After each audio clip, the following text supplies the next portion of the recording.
আসসালামু আলাইকুম। হ্যালো, কি অবস্থা সবার?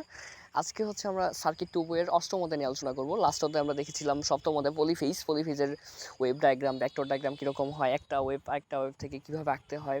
আমরা দেখছিলাম যে এখানে ৩টা ফেজ থেকে একটা ফেজ থেকে ১২০ ডিগ্রি আগায় পিছায় থাকে, সেই জিনিসগুলো দেখছিলাম। তো চলো আজকে আমরা ফেজ সিকোয়েন্স নিয়ে আলোচনা করব। ফেজ সিকোয়েন্স কী জিনিস? সেটা হচ্ছে এই যে প্রথমে আর, তারপরে ওয়াই, তারপরে বি, এই যে আসতেছে একটার পর একটা পর্যায়ক্রমে আসতেছে, এটা হচ্ছে ফেজ সিকোয়েন্স বলা হয়। এই ফেজ সিকোয়েন্সটা যদি নিয়ম মেনে আসে তখন সেটা ফরওয়ার্ড ফেজ সিকোয়েন্স বলা হয়।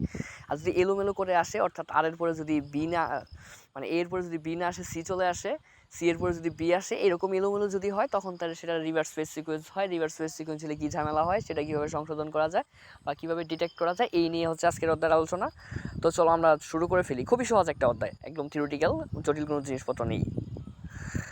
আচ্ছা, প্রথমে এখানে আমি একটা তোমাদের আগের যে ওয়েভ ডায়াগ্রামগুলো ছিল, ভেক্টর ডায়াগ্রাম, সেটাই দেখাইছি। এই যে আর, ওয়াই, বি, একজনের থেকে একজন ১২০ ডিগ্রি আগে পিছিয়ে আসে। এটা হচ্ছে এবিসি দিয়েও দেখাইছি যে এ ভোল্টেজ এ, তারপরে ভোল্টেজ বি, ভোল্টেজ সি, একজনের থেকে একজন কি ১২০ ডিগ্রি আগে পিছিয়ে আসে। এর থেকে ১২০ ডিগ্রি সে পিছায়, তার থেকে ও আরও ১২০ ডিগ্রি পিছায়, তাই না? আর ওর থেকে ১২০ ডিগ্রি সে কি আগা, মানে সবার ভিতরে ১২০ ডিগ্রি করে ডিফারেন্স। এই যে আর এর পরে ওয়াই আসছে, ওয়াই এর পরে বি আসছে, যে এ এর পরে বি আসছে, বি এর পরে সি আসছে, মানে সে তো নিয়ম মেনে চলে আসতেছে, তাই না? এর পরে বি, বি এর পরে সিটাই তো নিয়ম, মানে সে মেনটেন করে চলতেছে। এই যে মেনটেন করে চলতে, তখন সেটার ফরওয়ার্ড ফেজ সিকোয়েন্স বলে। এটা নিয়ে আমাদের কোনো কাহিনী নেই, আমরা কাহিনী করবো রিভার্স ফেজ সিকোয়েন্স নিয়ে। যদি ব্যাপারটা উল্টে যায় তখন কি হয়, ঠিক আছে? আচ্ছা, তো রিভার্স ফেজ সিকোয়েন্স কি সেটা তোমরা বলেই ফেলছি। রিভার্স ফেজ সিকোয়েন্স মানে কি, এলোমেলো হয়ে যাবে। আর এর পরে যেখানে ওয়াই আসার কথা সেখানে ওয়াই আসবে না, সেখানে কি চলে আসবে, বি চলে আসবে। দেখো, আর এর পরে ওয়াই না আসে বি চলে আসছে। এই বি এর পরে কি, এখানে বিটা এখানে থাকার কথা, ওয়াইটা এখানে থাকার কথা, এখানে ওয়াই চলে গেছে, মানে এলোমেলো হয়ে গেছে। এই যে ব্যাপারটা, এটারই বলা হয় রিভার্স ফেজ সিকোয়েন্স, ঠিক আছে? অথবা এইটা জিনিসটা আমরা হচ্ছে এবিসি দিয়েও দেখাইতে পারি। এখানে এ দিলাম, তো এখানে বি থাকার কথা, এখানে বি না সি এসে বললো, তো এইখানে থাকার কথা সি, এখানে সি না থেকে পি চলে আসলো। এই যে ব্যাপার সেবারগুলো, এগুলো হচ্ছে রিভার্স ফেজ সিকোয়েন্স। তো রিভার্স ফেজ সিকোয়েন্স হলে কিছু প্রবলেম হয় লাইনে। রিভার্স ফেজ সিকোয়েন্স, আর এটা জিনিসটা আসলে কাঙ্ক্ষিত না, এটা অনাকাঙ্ক্ষিত। তো অনাকাঙ্ক্ষিত জিনিস তো তুমি চাবা অবশ্যই তোমার কাজ কি ইঞ্জিনিয়ার হিসাবে এই জিনিসটা যেন না হয়। তো না হওয়ার আগে তোমার প্রথম কাজ কি, এটা তো ডিটেক্ট করতে হবে এই জিনিসটা যে হয়েছে আমার লাইনে, এটা তো বুঝতে হবে। তো এটা কীভাবে বোঝা যায় সেটি হচ্ছে কাহিনী। তো আমরা চলো সংক্ষিপ্ত প্রশ্নগুলো দেখে ফেলি কী আছে। এগুলো ভেক্টরের যোগ বিয়োগ আছে, ভেক্টরের যোগ বিয়োগ হচ্ছে তোমরা ক্যালকুলেটরে করতে পারবে আশা করি। তো ২ নাম্বারে দেখো কী কী পদ্ধতিতে ফেজ সিকোয়েন্স চেকিং করা হয়। এই যে যেটা বললাম, ফেজ সিকোয়েন্স কি তোমার ফরওয়ার্ড আছে না রিভার্স আছে, অর্থাৎ তুমি যেটা চাচ্ছ সেটাই আছে নাকি এলোমেলো হয়ে গেছে, এটা কী কী পদ্ধতিতে চেক করা যায়, সেটা 2টা পদ্ধতি আছে, মূলত 2ভাবে কাজ করা যায়। একটা হচ্ছে বাতি ও ক্যাপাসিটর পদ্ধতি, আর একটা হচ্ছে কি ফেজ সিকোয়েন্স ইন্ডিকেটর পদ্ধতি। বাতি ক্যাপাসিটর পদ্ধতিটা নিয়ে একটা রচনামূলক আছে, ওইটা আমরা দেখবো সামনে। আর ফেজ সিকোয়েন্স ইন্ডিকেটর পদ্ধতি কি, এই পদ্ধতিতে হচ্ছে একটা ছোট আকৃতির 3 ফেজ ইন্ডাকশন মোটর লাগাই দেওয়া হয়, ঠিক আছে? এই ইন্ডাকশন মোটর যদি উল্টা ঘুরে তখন তাহলে বোঝা হয় যে ফেজ সিকোয়েন্স উল্টা হয়ে গেছে আর কি। তো এই প্রবলেম হলে কি করতে হয়, পাশাপাশি 2টা তার খুইলা জায়গা চেঞ্জ করে দিতে হয়। মনে করো এরকম 3টা তার তো লাগাইতে হবে মোটর, যেহেতু 3 ফেজ লাইন, এরকম 3টা তার আছে। তো যদি ফেজ সিকোয়েন্স রিভার্স হয়ে যায় তখন কি করতে হয় জানো, তখন এই তারের জায়গাটা এইটা দিয়ে দিতে হয় আর এইটা এখানে দিতে হয়, মানে পাশাপাশি যে কোনো 2টা তার এলোমেলো করে দিলে হয়। বা তুমি এটার সাথেও করতে পারো, এই তারটা এখানে দিয়ে দিতে পারো আর এই তারটা এখানে দিয়ে দিতে পারো, তাহলে কি এই প্রবলেম সলভ হয়ে যাবে আর কি, রিভার্স ফেজ সিকোয়েন্সের, ঠিক আছে? আচ্ছা, তাহলে পদ্ধতি কয়টা আছে ফেজ সিকোয়েন্স চেকিংয়ের? 2টা পদ্ধতি আছে, একটা হচ্ছে কি বাতি ক্যাপাসিটর পদ্ধতি, আর একটা হচ্ছে কি ফেজ সিকোয়েন্স ইন্ডিকেটর পদ্ধতি। এই যে বাতি ক্যাপাসিটর পদ্ধতি, এটা বেশি ইউজ করা এবং এটা বেশি সহজ, ঠিক আছে?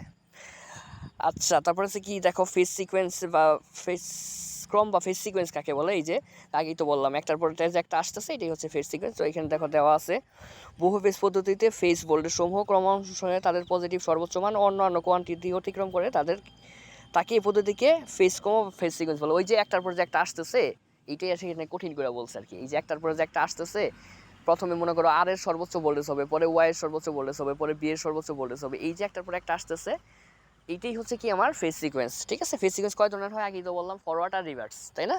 আচ্ছা, এখন কথা হচ্ছে রিভার্স ফেজ সিকোয়েন্সের অসুবিধা কি। রিভার্স ফেজ সিকোয়েন্স কোনটা সেটা তো আগে বুঝাই নিছি, যে এই যে আর এর পরে যে বি আসার কথা, বি না এসে যদি সি চলে আসে, এটা হলে কি রিভার্স ফেজ সিকোয়েন্স। এখন রিভার্স ফেজ সিকোয়েন্স হলে সমস্যা কি হয় দেখো। প্রথম সমস্যা হচ্ছে রিভার্স ফেজ সিকোয়েন্সের কারণে 3 ফেজ মোটর উল্টা ঘুরে। এই যে এখানে যে প্রবলেমটা বললাম, রিভার্স ফেজ সিকোয়েন্স হলে তোমাদের কি হয়ে যাবে, তোমাদের যে 3 ফেজ মোটরগুলো আছে এগুলো উল্টা ঘোরা শুরু করবে। যেটা মনে করো হচ্ছে ঘড়ির কাঁটার দিকে ঘুরতেছে কথার কথা, তখন ঘড়ির কাঁটার বিপরীত দিকে ঘুরবে, ঠিক আছে? ওটা উল্টা ঘুরবে। আমাদের বাড়িতে তো তোমার ওই যে ডিপ মেশিন আছে না, বড় বড় মেশিন যেগুলো হচ্ছে পানি উঠানোর জন্য বড় মেশিন থাকে, ওগুলো তো 3 ফেজ মোটর। তো আমাদের বাড়িতে এরকম 3 ফেজ মোটর আছে। একবার এরকম হয়েছে কি, আমি তখন 4th সেমিস্টারে পড়ি, তখন এই সাবজেক্টটা ছিল আমাদের।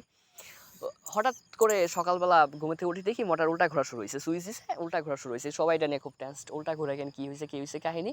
পরে আমি তাদের বললাম যে এই কাহিনীটা এইটা হয়েছে, রিভার্স ফেজ সিকোয়েন্স হয়েছে, এটা তাহলে সলভ কি? সলভ হচ্ছে, আমি বললাম যে দুইটা ফেজ পাশাপাশি, দুইটা ফেজ একটার সাথে একটা, মানে একটার জায়গায় একটা দিয়ে দিলেই কি, আবার ওইটার জায়গায় ওইটা দিয়ে দিলে কি হয়ে যাবে, ঠিক হয়ে যাবে। তো এই হচ্ছে রিভার্স ফেজ সিকোয়েন্স। কাহিনী হচ্ছে কি, রিভার্স ফেজ সিকোয়েন্সের ফার্স্ট প্রবলেম কি হবে, থ্রি ফেজ মোটর উল্টা ঘুরবে, ঠিক আছে।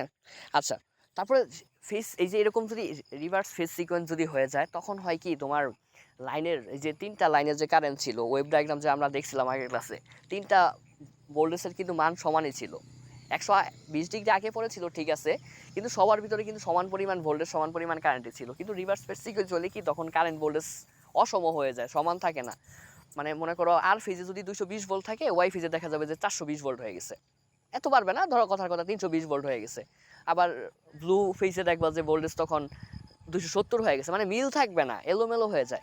এই এলোমেলো হইলে কি হয়, এই যে রিভার্স ফেজ সিকোয়েন্স অল্টারনেটিং সিনক্রোনাইজিং করা যায় না। সিনক্রোনাইজ মানে হচ্ছে, সিনক্রোনাইজ শব্দের বাংলা অর্থ হচ্ছে সামঞ্জস্য করা। তখন তুমি মেশিনের সাথে, মানে একাধিক মেশিন যদি তোমার থাকে, এই যে যেহেতু ভোল্টেজগুলো এলোমেলো হয়ে গেছে, তুমি কি করতে পারবে না, একটার সাথে একটা সহজে সিনক্রোনাইজ বা সামঞ্জস্য করতে পারবে না, ঠিক আছে। এই যে রিভার্স ফেজ সিকোয়েন্স ফেজ কারেন্টের হ্রাস বৃদ্ধি ঘটে এবং মেশিনের ক্ষতি হতে পারে। এই যেটা বললাম যে এক এক ফেজে এক এক রকম কারেন্ট বলে চলে আসে, কারেন্ট অন্যরকম হয়ে যায়। এক ফেজে যদি কারেন্ট 100 এম্পিয়ার হয়, আরেক ফেজে কারেন্ট 110 এম্পিয়ার হয়ে যাবে, আরেক ফেজে কি 115 এম্পিয়ার হয়ে যাবে, মানে মিল থাকবে না। কিন্তু ফরওয়ার্ডে কি সবগুলোতে সেম কারেন্ট থাকবে, 100 থাকলে সবগুলোতে 100ই থাকবে। রিভার্সে কি হয়ে যায়, ফেজ সিকোয়েন্স এলোমেলো হওয়ার কারণে যে কারেন্ট ভোল্টেজের হ্রাস বৃদ্ধি ঘটে, যার ফলে কি হতে পারে, মেশিন কি হতে পারে, ক্ষতিগ্রস্ত হতে পারে, ঠিক আছে। আচ্ছা, আরেকটা সমস্যা হয়, যেটা হচ্ছে কি, রিভার্স ফেজ সিকোয়েন্স হলে ট্রান্সফরমারের ভিতরে একটা সার্কুলেটিং কারেন্ট প্রবাহিত হয়। এই সার্কুলেটিং কারেন্ট কি জিনিস, সেটা হচ্ছে তোমরা এসি মেশিন যখন পড়বা, ট্রান্সফরমার নিয়ে পড়বা, তখন ডিটেলস কথাবার্তা হবে। আজকে এই যে স্টেটটুক জানো যে এই রিভার্স ফেজ সিকোয়েন্স হলে কি, ট্রান্সফরমারের ভিতরে একটা সার্কুলেটিং কারেন্ট প্রবাহিত হয়, যার কারণে কি ট্রান্সফরমার গরম হয়ে পুড়ে যেতে পারে। এই ট্রান্সফরমারের ভিতরে যখন সার্কুলেটিং কারেন্টটা প্রবাহিত হয়, তখন গরম হয়ে কি ট্রান্সফরমার পুড়ে যায়। তো রিভার্স ফেজ সিকোয়েন্স হলে মূলত এই 4টা প্রবলেম হয়। এই হলো কাহিনী। তো এরপরে কি আছে দেখি আমরা, চলো। ছোট একটা অধ্যায়, খুব বড় কিছু নাই। এরপরে অনেকগুলো কোশ্চেন আছে, এখান থেকে অনেকগুলো কোশ্চেন থেকে তোমাদের জাস্ট একটা কোশ্চেন বললেই হবে। এই যে ফেজ সিকোয়েন্স চেকিং কী পদ্ধতিতে করা যায়, এদের বর্ণনা দাও। অথবা বাতি ক্যাপাসিটর পদ্ধতিতে ফেজ সিকোয়েন্সের প্রক্রিয়া করো, ফেজ সিকোয়েন্স পরীক্ষার যে কোনো একটি পদ্ধতি বর্ণনা করো। আমরা তো অলরেডি জানি ফেজ সিকোয়েন্স কীভাবে চেক করা যায়, দুইটা পদ্ধতিতে চেক করা যায়, একটা হচ্ছে বাতি ক্যাপাসিটর পদ্ধতি, একটা হচ্ছে কি ফেজ সিকোয়েন্স ইন্ডিকেটর পদ্ধতি। তো এইখান থেকে তোমরা চাইলে দুইটাও শিখতে পারো, আমার মনে হয় প্রথমটা শিখলেই হবে, বাট দ্বিতীয়টা একটু দেখে রাখো আর কি। হ্যাঁ, বাতি ক্যাপাসিটরটা আমি শিখে দিচ্ছি, পরেরটা হচ্ছে একটু দেখে রেখো। তো এটা খুবই সহজ, তো চলো আমরা শিখে ফেলি। এই যে হচ্ছে প্রথম পদ্ধতি, আমরা জানি কি ফেজ সিকোয়েন্স চেকিং পদ্ধতি কয়টা, বাতি ক্যাপাসিটর পদ্ধতি, একটা হচ্ছে কি ফেজ সিকোয়েন্স ইন্ডিকেটর পদ্ধতি। এটাই বেশি আসে বাতি ক্যাপাসিটর পদ্ধতি। দেখো এখানে একটা বাতি ক্যাপাসিটর পদ্ধতি আছে, এখানে দেখো 3টা ফেজ থাকে, আমরা জানি তাই না, 3টা ফেজ থাকে। তো এই যে দুইটা চিত্র, এই দুইটা চিত্র মূলত মেইন। প্রথমটা হচ্ছে, প্রথম ফেজ সিকোয়েন্সটা কোন দিকে গেছে, আর বি ওয়াই এভাবে ঘুরতেছে, ঠিক আছে। প্রথমে আর আসবে, পরে বি আসবে, পরে ওয়াই আসবে, এই কাহিনী হইলে কি হবে। আর যদি পরের ফেজ সিকোয়েন্সটা কি আর ওয়াই বি, যেটা কমন অ্যাজ ইউজুয়াল হয় আর কি, যেটা হইলে ভালো আর এটা হলে খারাপ। তো দুইটা হইলে কাহিনী হয়। দেখো এই পদ্ধতিতে হয় কি, তোমার 3টা ফেজের ভিতরে আর ফেজের ভিতরে সবসময় একটা করে ক্যাপাসিটর লাগানো হয়। দেখো দুইটার সময় কি আর ফেজের ভিতরে কি আমরা একটা করে ক্যাপাসিটর লাগাইছি, এবং বাকি যে ওয়াই এবং ইউলো ফেজ থাকে, দুই ফেজে দুইটা ইন্ডিকেট লাগানো হয়, দুইটা ল্যাম্প, দুইটা বাতি লাগানো হয়। হ্যাঁ দেখো এখানে একটা বাতি লাগাইছে, এখানে বাতি লাগাইছে, এখানে একটা বাতি লাগাইছে, এখানে একটা বাতি লাগাইছে, দুইটা আসলে বাতি, একটা জ্বলতেছে একটা জ্বলতেছে না, এই জন্য একটাতে এরকম ডট ডট দেওয়া, একটা ডট ডট দেওয়া না।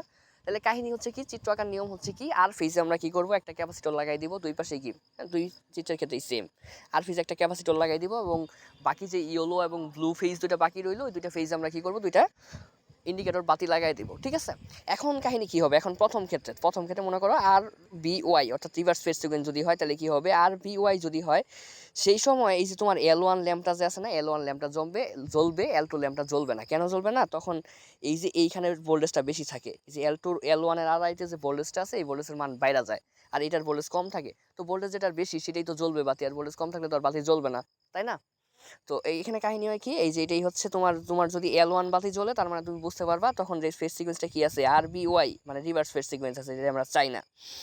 আর এইটাও ক্ষেত্রে কাহিনী সেম হচ্ছে কি, তোমার যখন যদি ফেজ সিকোয়েন্সটা আর ওয়াই বি হয়, আর ওয়াই বি দেখো যেখান দিয়ে বুঝাইছি কোন দিক থেকে কোন দিকে যাচ্ছে, আর তারপরে ওয়াই তারপরে বি, এরকম যদি হয়, তাহলে তোমার L2 বাতিটা জ্বলবে, তখন আর L1 বাতি জ্বলবে না, তাহলে L2 বাতিটা জ্বলবে। কারণ কি, তখন কি হবে, এই যে L2 এর আড়াইতে ভোল্টেজ বেড়ে যাবে, L1 এর আড়াইতে কি ভোল্টেজ কমে যাবে।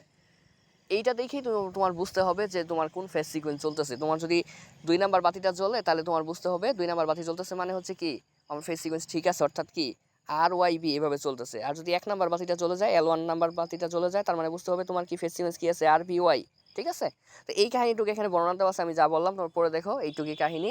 তো এই রচনামূলক আসলে কি করবা, এই যে চিত্রগুলো আঁকবা, চিত্রগুলো আঁকা তো খুবই সহজ, জাস্ট এইখানে নিজের মতো করে বর্ণনাটা লিখে দিবা। এই চিত্রের কাহিনী যা হয়েছে তাই লিখলে হবে, আর এখানে একটু পড়ো তাহলে আর ভালো বুঝতে পারবা। এই হচ্ছে ওদের আলোচনা। আশা করি সবাই বুঝতে পারছো। আমরা হচ্ছে নেক্সট অধ্যায় থেকে কিছু জিনিস পড়লে আমাদের সার্কিট বই মোটামুটি অনেকটাই আগে যাবে আর কি। ঠিক আছে?